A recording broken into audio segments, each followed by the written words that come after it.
لما الأشخاص اللي في الصور دول هم البارزين والمشهورين والأثرياء في مصر، ازاي هتقدر تقنع ابنك أو بنتك إن التعليم والأدب والذوق والاحترام والأخلاق هم أفضل شيء لرقي الإنسان وتحضره ووصوله لأهدافه؟ ياريت تنقذوا الأجيال المهددة بالخطر من انتشار تلك الفيروسات.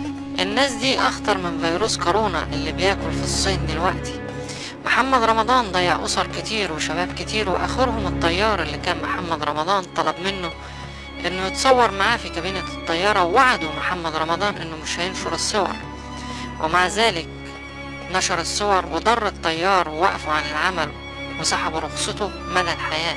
ولما الطيار طلب من محمد رمضان إنه يقف جنبه ويبرر موقفه إنه مسقش الطيارة وتصور بس، محمد رمضان رد عليه بفيديو في عيادة طبيب وتصور واتريق على الطيار وقال إن الدكتور اللي صوره في العيادة توقف مدى الحياة.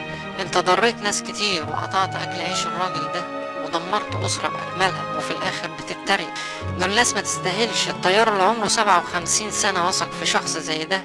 ياريت نقطع الأشكال دي لأنها وباء على المجتمع كله، حفاظا على أبنائنا والأجيال القادمة.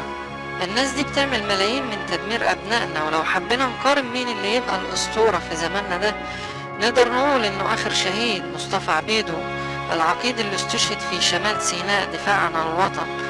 ولما استشهد بعدها بساعات لقوا معاه كل اللي معاه وكل ما يمتلكه 65 جنيه و3 أقلام والبيادة وشوية كرنيهات.